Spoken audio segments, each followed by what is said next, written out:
शहर से ही मैं गांव का किसान हूँ। गांव में पैदा लिया, गांव में पला, गांव में बढ़ा। किसी तरह से राजनीति के धारा में चलते चलते यहाँ तक मैं पहुँच गया। लेकिन जब कभी मैं खड़ा होता हूँ तो मेरी नज़र वहीं रहती है। चौधरी चरण सिंह जब भारत के प्रधानमंत्री बने तब भी उन्होंने मुझे एक बार कहा था कि हुकुमचंद, भारत का प्रधानमंत्री हूँ, लेकिन दिन में एक बार मेरी नज़र अपने गांव में चली जाती है। वही कच्ची दीवार, फूस का छप्पर, वही कच्चा कुआं, वही गाय, वही भैंस, वही बकरी, वही ज्वार, वही बाजरा। तो जो जहां से पैदा लेके आता है, जिस संस्कार में पलता है, आप तो संस्कृत के भी विद्वान हैं अध्यक्ष जी। मनुष्य सब कुछ भूल जाएगा, लेकिन जिस संस्कार में पला है या बढ़ा है वो कभी भूल नहीं सकता है। तो मैं तो उसी संस्कार में पला हूं, बढ़ा हूं। मैंने गोबर देखा, मैंने बकरी की गिनती की, मैंने भैंस की गिनती की। अब संजोग से लोकसभा में आया हूं तो वो आंकड़े की गिनती करनी पड़ती है। Fiscal deficit, revenue deficit. अब मेरे जैसा आदमी उसमें उलझ जाता है कि बकरी गिनूं कि भैंस गिनूं कि डिफिसिट गिनूं। यहाँ आके डेफिसिट गिनो, वहाँ बाद में गिनो। और हम तो केवल वही खोजते हैं। जैसे युद्ध के बाद, सीता माता के साथ युद्ध जीतने के बाद, लंका विजय के बाद, जब बानर भालू के बीच में मणि की माला वितरित की जा रही थी तो वो सब दाने को तोड़ तोड़ के बंदर देख रहे थे। सब हंस पड़े बड़े लोग कि आखिर बंदर बंदर तो है, ये माले क्यों तोड़ रहा है। पूछा कि तुम इस दाने को क्यों तोड़ रहे हो? तो कहा मैं इस हर दाने में सीताराम की मूर्ति देखना चाहता हूं, और जिस दाने में सीताराम की मूर्ति नहीं हो मेरे लिए निरर्थक है। तो मैं तो बजट के हर पन्ना को पढ़ता हूं तो देखता हूं इसमें किसान कहाँ है, इसमें मजदूर कहाँ है, इसमें गांव कहाँ है, इसमें हमारे गाय भैंस के चारा दाना का कुछ है कि नहीं है, इसमें मेरे गांव की जो गरीब औरतें हैं जो खेत में काम करती हैं, पसीना बहाती हैं, मिट्टी पानी में सरती हैं, उनके शरीर से बदबू निकलता है। जीवन में कभी एक बार भी उनको लक्स और कौन रेक्सोना साबुन, कौन ये लिपस्टिक पाउडर, ये छूने का देखने का अवसर नहीं मिलता है। क्या उसकी दुनिया को इन्होंने देखा था? मैं उन्हीं से पूछना चाहता हूं। अब तो बड़ी बड़ी बात करते हो, आगे दिन पीछे गए, गुरु से किया न है तब पछतावा होत क्या, चिड़िया चुग गई खेत। जिस समय गांव को देखना था, किसान को देखना था, मजदूर को देखना था, गरीब को देखना था, पिछड़ा को देखना था, दलित को देखना था, गांव की सड़कों को देखना था, गलियों को देखना था, कुआं को देखना था, आपने देखा क्या? आप तो देखते रहे कहीं। ये दो हिंदुस्तान, एक हिंदुस्तान में दो हिंदुस्तान आपने बनाया। एक है भारत, एक है India, that is called Hindustan. आपने बनाया ना। मैं आज भी कहता हूं, अगर मेरे गांव के किसी को उठावे, आंख में पट्टी बांध दे, हिंदुस्तान के कहीं भी, उड़ीसा हो, बंगाल हो, कहीं हो, किसान को लावे, गांव में आंख पर पट्टी बांध दे और एक बार इंडिया गेट पर उसकी आंख को खोल दे, उसको लगेगा कि हम स्वर्ग में चले आए, कि वैकुंठ में चले आए, कि इंद्रपुरी चले आए। इतना का अंतर है। मैं 1977 में एमएलए बन के आया, इंडिया गेट के किनारे पैदल टहल रहा था, एक बड़ी गाड़ी में एक बड़ा कुत्ता जा रहा था, वो अपने मुंह को निकाल के जी लपलपाते जा रहा था। मैं गांव का आदमी खड़ा होकर सोचने लगा, कुत्ता जरूर कुछ कह रहा है। मैं एमपी था, कभी दिल्ली देखा नहीं था, मेरे अंदर से आवाज आई कि कुत्ता कह रहा है, क्या है तू गांव का किसान, गरीब, मजदूर, पिछड़ा, दलित, तू क्या जन्म लेके करने आया है? तुझसे मैं सौभाग्यशाली हूं। देख, मैं ठंड गर्म गाड़ी में बैठा हूं, केक खाता हूँ, ऑमलेट कटलेट खाता हूँ, गद्दे पर सोता हूँ। तुमने देखा हिंदुस्तान, तुमसे अच्छा मैं हूं। उस दिन मुझे लगा कि इस हिंदुस्तान के बड़े लोगों के कुत्ते भी मुझसे अच्छी जिंदगी जी के रहे हैं और मुझे उस जिंदगी से भी बदतर जिंदगी जिलाने वाले कोई नहीं है, आप हैं। राज किया है आपने। मैं आंदोलन किया, जेल में गया, जेल में सराया। आज भी पूर्वा हवा चलती है तो आपके पुलिस की लाठी से जो हड्डी में चोट है वो कहीं ना कहीं दर्द करने लगता है। तब मुझे ऐसा एहसास होता है कि जिस राज में मुझे इतना कष्ट मिला था, अगर मेरा बस चले तो उस राज को सदा सर्वदा के लिए हिंदुस्तान से उखाड़ के गया जी में जाके पिंडदान कर दूं, जो फिर निकलने न पाए। क्या बात करते हैं साहब, आपसे मैं आंकड़े में नहीं जाऊंगा। आप योजना आयोग की बात कर रहे थे, मैं अपने गुरु डॉक्टर लोहिया की बात को आपके सामने मैं दिखाना चाहूंगा।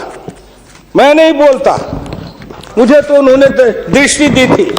इसी लोकसभा में 6 सितंबर 1963 को एक बहस हुई थी, ख्याल रखिएगा, जिस बहस ने पंडित नेहरू को भी हिला दिया था। वो बहस थी 3 आना बनाम 15 आना का। लोहिया ने कहा था, मैंने 27 करोड़ हिंदुस्तान के लिए 3 आने रोज की आमदनी कही, प्रधानमंत्री ने 15 आने रोज की और योजना मंत्री ने 7.5 आने रोज की। अब प्रधानमंत्री और योजना मंत्री आपस में निपट लेंगे कि दोनों में कौन सही है। यही आंकड़े हैं योजना आयोग के। प्रधानमंत्री का 15 आना, योजना आयोग के मंत्री का है 7.5 आना। जिस योजना आयोग को यह भी नहीं पता 15 आना सही कि 7.5 आना सही, प्रधानमंत्री सही कि योजना मंत्री सही, उसी योजना आयोग को सर पर ढोते रहो। जो दर्शन करना चाहिए तो दर्पण माजत रहिए, दर्पण में लगा काई तो दरस कहां से पाई। क्या बात करते हैं साहब। इस हिंदुस्तान में अगर किसी का में प्रधानमंत्री जी बैठे हैं, मैं भुक्तभोगी हूं, जिस रोग से मैं पीड़ित हूं, कहीं ना कहीं उस रोग से आप भी पीड़ित हैं। बीरप्पा मोइली जी, आप भी पिछड़े वर्ग से हैं, मैं भी पिछड़े वर्ग से हूं। का दुख जाने दुखिया की, का दुख जाने दुखिया माए, जाके पैर न फटे बीमारी, सोका जाने पीर पर आई। आपके मल्लिकार्जुन जी भी उसी दलित समाज से हैं। आपने सामाजिक पीड़ा को झेला नहीं है, भोगा नहीं है। इस हिंदुस्तान में अगर सबसे बड़ा कारण और सबसे बड़ी चीज अगर रही है सनातन काल से, तो वह हिंदुस्तान की जाति प्रथा। उस जाति प्रथा के कारण क्या क्या नहीं भोगा हमने और क्या नहीं भोगते हैं।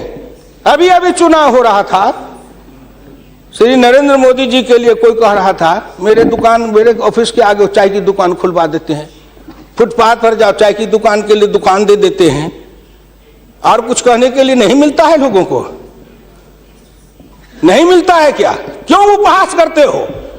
मैं लोकसभा में हूं, अगर कोई कहे शरद यादव गए थे चुनाव लड़ने के लिए अमेठी में, लोकदल से नारा लगा था, शरद यादव वापस जाओ, लाठी लेके भैंस चराओ।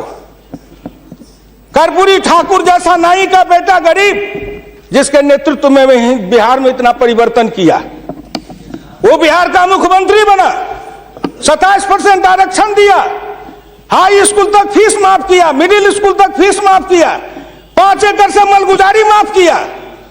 और कर्पूरी ठाकुर के लिए नारा लगा था, कर्पूरी ठाकुर दिल्ली जाओ, छुड़ा लेके सैलून खोलो। क्या क्या नहीं सहा हूं, क्या क्या नहीं देखा हूं, इसलिए दिल के अंदर वो दर्द और पीड़ा है। क्या फिर कहीं ना कहीं मुझे यह भी लगता है, क्या हिंदुस्तान के पिछड़े और दलित समाज के लोगों ने अपराध किया था कि उसमें जन्म लिया? किसी ने भगवान के यहां दरखास्त दिया था कि मुझको तेली बना दो, मुझको लोहार बना दो, मुझको कुर्मी बना दो, मुझको कहार बना दो, मुझको अहिर बना दो, मुझको कलवार बना दो? कोई दरखास्त देके तो नहीं आया। आज वित्त मंत्री जी को धन्यवाद दूंगा, प्रधानमंत्री को, कि उन्होंने बजट में कुछ ऐसी योजनाएं बनाई है जिससे हिंदुस्तान के जाति प्रथा के बंधन को ढीला करने का अवसर मिलेगा। जब उनकी आर्थिक चेतना बढ़ेगी, आर्थिक विकास होगा कब? जब गांव में पैसा जाएगा तब, गरीब के हाथ में रोजगार जाएगा तब, उनकी आर्थिक उन्नति होगी तब तब कहीं जाकर उनके जीवन में विकास होगा। आपने सोचा कि गांव का विकास कैसे होगा?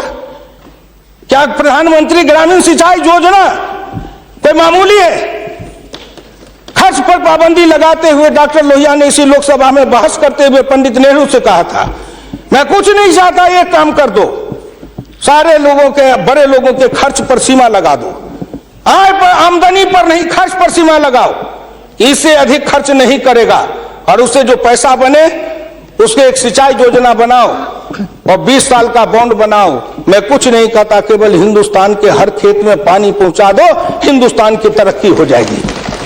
डॉक्टर लोहिया इसी सदन में कहे थे। वो तो अग्रवाल थे, बनिया थे, उनको क्या जरूरी थी इस बात को बोलने का?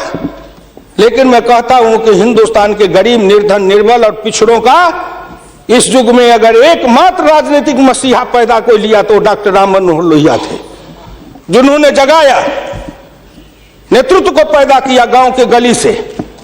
इसलिए मैं आपसे विनम्र प्रार्थना करना चाहता हूं कि अगर प्रधानमंत्री ग्रामीण सिंचाई योजना से हर खेत को पानी, हर हाथ को काम, दीनदयाल उपाध्याय जी ने कहा, डॉक्टर लोहिया ने कहा, 1 बीघा खेत और 1 गाय, अपनी खेती अपनी राय। हम तो ये लड़ते आ रहे हैं और आज वो सपना साकार हो रहा है। इसलिए मैं आपसे विनम्र प्रार्थना करना चाहूंगा कि सवाल है दृष्टि का, दिशा का और संकल्प का। आपकी दृष्टि कुछ और थी, अब दृष्टि बदली है। हिंदुस्तान के गांव के गरीब, पिछड़े दलितों ने मिलकर कन्याकुमारी से कश्मीर तक, कामरूप से द्वारका धाम तक इस आसान के साथ आपके शब्दों में, जिनको आप अपने ऑफिस के आगे चाय की दुकान खुलवा रहे थे, वो चाय की बेचने वाला, रेल के फुटपाथ पर पानी पिलाने वाला गरीब निर्धन, जिनकी मां मजदूरनी का काम करती थी, ऐसे के बेटा को भारत के प्रधानमंत्री की कुर्सी पर बैठाया कि नरेंद्र मोदी आएगा, भारत का प्रधानमंत्री बन जाएगा, गांव गरीब किसान मजदूर के भाग्य चमक जाएगा। उन्होंने इसलिए सपना को देखा है। प्लीज वो हो जाएगा क्या? ये 9 महीना में हो जाएगा। आप एक नेता बोलते थे, मैं सुन रहा था, मुलायम सिंह आदरणीय बोल रहे थे, मेरे साथी हैं, वर्षों तक समाजवादी आंदोलन में न रहे, कि 9 महीना में तो बच्चा पैदा हो जाता है। मैंने कहा कितनी वैज्ञानिक बात कर रहे हैं, ये तो वैज्ञानिकता है, प्रकृति का नियम है, 9 महीना में बच्चा पैदा होता है। लेकिन जो बच्चा पैदा होता है, क्या वो बच्चा 9 महीना में फिर बच्चा पैदा कर देगा क्या?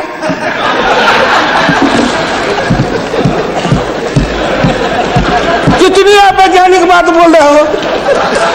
इस सरकार का 9 महीना हुआ, 10 महीना हुआ, सरकार पैदा हुई, अब क्या सोचते हो? आप क्या सोचते हो? इसलिए आपसे मेरी विनम्र प्रार्थना है कि संभलो, अभी भी आप संभलिए, प्लीज अभी आप संभालिए। आप बजट को क्या समझते हो? आप बसी रहिए। मैं वीरप्पा मोइली साहब नहीं हूं। वीरप्पा मोइली साहब आंकड़े बता रहे थे, मैं उन आंकड़ों का जवाब दे रहा हूं कि आपने इतने दिन ये आंकड़े अब हमको पढ़ा रहे हैं। आपने क्या आंकड़े पढ़े थे? आपने आंकड़े पढ़े? 1951 में किसान थे 71.9%, 211 आपका राज, घट के हो गए 45.10 पॉइंट, 26.08 पॉइंट, किसान गायब हो गए। कहां गायब हो गए? कहीं नहीं गायब हुए। खेतिहर मजदूर थे 28.1 पॉइंट, और वो घट करके हो गए 17.5, वो बढ़ गए 26.08। अध्यक्ष महोदय, जितना किसान गमा उतना खेतिहर मजदूर बनाया। ये आंकड़े नहीं है क्या? ये सच है कि नहीं? तो आप बजट बनाते रहो। बड़े बड़े अर्थशास्त्री आए, एक विद्वान आए अर्थशास्त्र के, कहां से? वो हार्वर्ड वाले। हमको कहा है हार्वर्ड, हमने कहा इस देश को कर देगा हार्वर्ड, तो हार्वर्ड वाला हार्वर्ड करेगा। हिंदुस्तानी अर्थशास्त्री चाहिए, अरुण जेटली के जैसे। और ये कहां गए? बोलिए। अगर ये चौधरी चरण सिंह हिंदुस्तान के जितने कृषि ग्रामीण अर्थशास्त्री हुए, जेसी कुमारप्पा से लेकर चौधरी चरण सिंह तक, सबने एक ही बात कहा, खेती पर से जो जो भार घटेगा त्यों तो गांव की उन्नति होगी, किसान खुशहाल होगा। खेती पर से भार को कम करो। आपने कम किया, लेकिन हमको बनाया क्या? ऑफिसर बनाते, नौकरी देते, उद्योग लगाते, हाथ में काम देते, साइकिल देते, मोटरसाइकिल पर चढ़वाते, तब न समझते। हम किसान थे, हमको मजदूर बना दिया, झुकी झोपड़ी में डाल दिया, गंदी जिंदगी, कीड़े की जिंदगी जीने के लिए हमको रख दिया। जो गांव में बसने वाले थे वो 82.7 थे और घट के हो गए 68.08। 14% गांव के लोग गायब हो गए। कहां गायब हो गए? गायब होके कहां गए? आपके यहाँ दिल्ली में फुटपाथ पर सोते हैं, पेड़ के नीचे सोते हैं, पेड़ के नीचे जन्मते हैं, बलते हैं, बढ़ते हैं, पेड़ के नीचे शादी करते हैं, हनीमून मनाते हैं, वहीं फिर बच्चा पैदा करते हैं, फिर पेड़ के नीचे ही अपना परिवार बसाते हैं। हमारे बच्चे को लाया, हाथ में रिक्शा थमाया, ठेला थमाया, फुटपाथ पर काम करवाया, गरीबी से मजदूर किया, कुत्ते के जैसे जिंदगी जीने के हमको मजबूर कर दिया। और ऊपर से आप बताते हैं कि हम अब तुम्हारे लिए क्या दे दिया? फूड सिक्योरिटी दे दिया। फूड सिक्योरिटी, दाना उपजावे, धान उपजावे हम, गेहूं उपजावे हम, अनाज उपजावे हम, मेहनत करे हमको बस समझते हैं आप भिखमंगा। फूड सिक्योरिटी, हर आदमी पर 1 किलो चावल और 3 किलो गेहूं देंगे। आप बड़े बड़े बड़े बजट वाले और शास्त्री वाले हैं, महीना में 1 किलो चावल खा के रहो, एक आदमी 3 किलो गेहूं खा के रहो। ये गरीबी का उपहास है, हमारी निर्धनता और गरीबी का उपहास है। आओ 1 किलो चावल देते हैं, 1 महीना में खाओ। महीना में 26 रुपया, जिसकी रोज की आमदनी आप कहते हो गरीबी रेखा के नीचे है, और चावल गेहूं बांटेंगे 70% को। क्या आंकड़ा है आपका? यही बजट बनाते थे ना, मैं उसी को कहता हूं, यही आपका आंकड़ा। गरीबी, चावल गेहूं खाए 70-80%, हमको कहो गरीबी की रेखा के नीचे है 26%। कबीरा बाँचे आखिन लेखा, पंडित बाँचे पोथिन लेखा। हम तो आंख से जो देखते हैं वो बोल रहे हैं।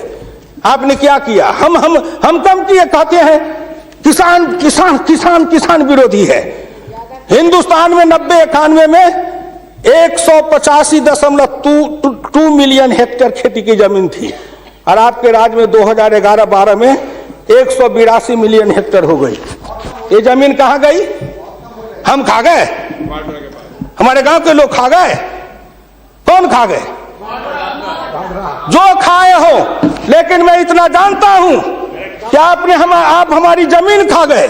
और दूसरे तरफ जो गैर कृषि योग्य भूमि थी 90-91 में 21.22 मिलियन हेक्टेयर, 11-12 में हो गए 26.29 हेक्टेयर।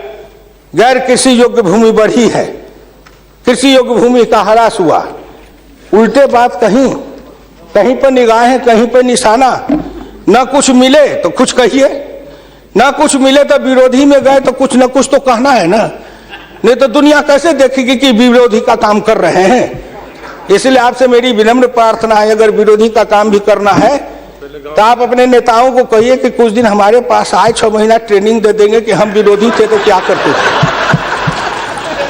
अरे नाटक भी करिए तो किसी डायरेक्टर से सीख तो लीजिए। जो गरीबी का डायरेक्टर है उससे सीखे नहीं, गरीबी का नाटक खेल रहे हैं। एक गांव में नाटक में हनुमान जी का पाठ करने वाला नहीं आया। उसने सोचा कि आज तो नाटक नहीं होगा। एक बहुत मोटा तगड़ा दुकानदार था, उनको पकड़ लाया, कहा तू नाटक कर, केवल खड़ा रहना। और जब वो खड़ा होकर पाठ करने लगा तो रावण ने डांट के कहा कि कहाँ गए, लाओ तेल घिलाओ, इसके पूंछ में आग लगाओ। उसको हुआ कि अब तो जल के मरेंगे। तो कहा हजूर हम तो हनुमान जी नहीं है, हम तो बनिया है, अपनी दुकान चला रहे थे। वैसे ही आप नाटक करिएगा। इसलिए आपसे मेरी विनम्र प्रार्थना है, आपसे मेरी विनम्र प्रार्थना है कि इसको देखिए। दिशा, जब तक आपके पास में दृष्टि नहीं बनेगी, आपकी दिशा नहीं ठीक थी, आपकी दृष्टि नहीं ठीक थी, तो आप संकल्प क्या कर रहे थे?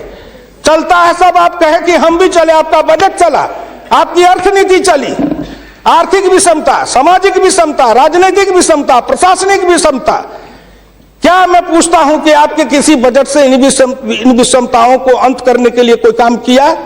नहीं किया। इसलिए हमारे गुरु डॉक्टर लोहिया कहते थे कि हिंदुस्तान में जब तक जाति प्रथा है और जब तक इस जाति प्रथा का रोग रहेगा तब तक हिंदुस्तान का कल्याण नहीं होगा। भ्रष्टाचार के पीछे भी जाति प्रथा है। कोई माननीय प्रधानमंत्री बैठे हैं, हिंदुस्तान के अंदर किसी को अगर चाहेंगे कुछ कर दे, प्रधानमंत्री रहते हुए क्या है जो कर देंगे? जिस जात का सरकारी नौकर होता है, मैं भी इतने दिन तक 54 वर्ष रह के देखा, मंत्री रह के देखा, जिस जात का सरकारी नौकर, उसके ऊपर कलम उठाइए तो उसके जात का न जाने कहां से कहां सभी जगह से लोग आ जाते हैं उसको बचाने के लिए। जात पर हमला, अगर किसी बेईमान पर हमला है तो जात पर हमला, किसी भ्रष्टाचारी पर हमला है तो माना जाता है जात पर हमला है। इस जात को तोड़ने के लिए सबसे बड़ा कदम उठाना पड़ेगा। मैं वित्त मंत्री जी को धन्यवाद देता हूं, प्रधानमंत्री जी को, कि कुछ योजनाएं ऐसी आई हैं, लेकिन मैं एक प्रार्थना करूंगा। हमको कहते हैं कि आरक्षण की बात मैं कहता हूं शुरू दिन से, सदन सहमत हो और आप भी सहमत हो तो प्रधानमंत्री जी से कहूं कि तुरंत लागू करिए। लेकिन इसमें सहमति का सवाल है, राष्ट्रीय सहमति, सदन की सहमति, आपकी सहमति। सब आरक्षण मेरा खत्म कर दीजिए, लेकिन एक कर दीजिए, सरकारी नौकरी और सरकारी सेवा, इन दोनों के लिए अंतर जातीय विवाह को अनिवार्य करिए। न रहेगी जाति, न रहेगा बांस, न बजेगी बांसुरी। जातियां टूटेगी। अंतर जातीयता के कारण हिंदुस्तान में एक जाति बनेगी, वह जाति बनेगी भारतीय, वह जाति बनेगी मानव जाति। इन जातियों के रेखा को तोड़िए। इसके लिए अगर कर सकते हैं तो आप सहमत है तो बोलिए। आप कहते हैं गरीब और अमीर मिटा देंगे, लेकिन न्यूनतम और अधिकतम की रेखा तय कर यह सरकार करना चाहे, नरेंद्र मोदी जी चुटकी में कर देंगे, क्योंकि इनका क्या बिगड़ेगा? इनका कुछ नहीं बिगड़ेगा। नरेंद्र मोदी जी अगर न्यूनतम और अधिकतम की रेखा तय करेंगे तो इनका कुछ जाएगा, न परिवार का जाएगा, न बाल बच्चे का जाएगा, किसी का कुछ नहीं बिगड़ने वाला है। लेकिन चिल्लाने लगेंगे तो हम 100 से कम, न 1000 से ज्यादा, समाजवाद का यही तकाजा। बड़े समाजवाद की बात करते हैं। मैं ज्यादा समय नहीं लूंगा, मैं इनको समाजवाद की बात अपने गुरु डॉक्टर लोहिया की पढ़ के सुना दूंगा। और हमारे कुछ समाजवादी हैं, अब वो तथाकथित समाजवादी हो गए हैं। समाजवादी तो रहे नहीं, लेकिन तथाकथित हैं। आप मुझको कह देंगे कि आप भाजपा में चले गए, मैं भाजपा में क्यों आऊं? आपके ऐसे दल बने, इस दल के टुकड़े 1000 हुए, कोई यहां गिरे, कोई वहां गिरे। मैं कहां दौड़ा फिरता, मैं चला आया भाजपा में। मैं भारतीय जनता पार्टी के नेताओं को धन्यवाद देना चाहता हूं कि हुकुमदेव नारायण 3 बरस से ज्यादा किसी पार्टी को दुरुस्त नहीं रहने देता था। आज 20 बरस से भारतीय जनता पार्टी में अटल लगे खड़ा हूं। इस पार्टी में जब तक कोई ताकत नहीं है, अडवाणी जी में, अटल जी में, नरेंद्र मोदी जी में, इन सब लोगों में जब कोई गुण नहीं है, तो मेरे जैसे उदंड आदमी को 20 वर्ष तक अपने पिंजरे में रख लिया है, कोई साधारण योग्यता है? इस बात को समझो। मैं आखिरी में कहूंगा, अध्यक्ष महोदय, समाजवाद हर किसी से अन्य सिद्धांत की तरह एक होता है थोक, एक होता है फुटकर, एक होता है सगुन, एक होता है निर्गुण, एक होता है सिद्धांत, एक होता है कार्यक्रम। समाजवाद से एक सीढ़ी नीचे उतरो, उस सीढ़ी का नाम है बराबरी। उस बराबरी से एक सीढ़ी नीचे उतरो। गौर करिएगा कौन कौन बराबरी? आर्थिक बराबरी, सामाजिक बराबरी, राजकीय बराबरी, धार्मिक बराबरी। उससे एक सीढ़ी और नीचे उतरो, तब उसके बाद आएगी समता, संपूर्ण समता, संभव समता। तब एक सीढ़ी और नीचे उतरो, तब अधिकतम और न्यूनतम की सीमा लगाओ। यह धार्मिक बराबरी की भी बातें भी की गई है। अगर हम धार्मिक बराबरी पर जी समाप्त करेंगे, अगर धार्मिक बराबरी पर मुझे कहा जाए तो मैं कहने लगूं तो कितनी अपनी पीड़ा सुना दूंगा कि धार्मिक बराबरी इस देश में कैसी है। उसके संबंध में मैं ज्यादा समय नहीं लेकर के केवल आपके सामने मैं सुना देना चाहूंगा। समन्वय 2 तरह का होता है, एक दास का समन्वय, एक स्वामी का समन्वय। मैं नहीं कहता, महान समाजवादी अर्थशास्त्री डॉक्टर लोहिया ने इसी सदन में 26 मार्च 66 को कहा था। गौर से शब्दों को सुनिए। समन्वय 2 तरह का होता है, एक दास का समन्वय, एक स्वामी का समन्वय। पिछले 1000 बरस के इतिहास से हिंदुस्तान ने स्वामी का समन्वय नहीं सीखा, वह एक दास का समन्वय रहा है। मैं तो श्री नरेंद्र मोदी से सरकार से कहूंगा कि 1000 साल से भारत दास भाव से सांस्कृतिक समन्वय में रहा है। अगर वो स्वामी भाव का समन्वय में भारत आना चाहता है तो क्या अपराध है। इसलिए उन्होंने कहा इस संबंध में मैं खाली परदेशियों को ही दोष नहीं देता, उनके सबब से जितने भी इतिहासकार हैं वे सभी जहर में बिल्कुल घुल जाते हैं। आज भारत के 2 इतिहास के स्कूल हैं, एक डॉक्टर ताराचंद, एक डॉक्टर मजुमदार, एक और है जो दोनों के दोनों इसी समन्वय धारा के हैं, विविधता धारा के हैं। भारत क्या है उसको भूलकर भारत के जो विभिन्न अंग है उनकी तरफ निगाह चली जाती है।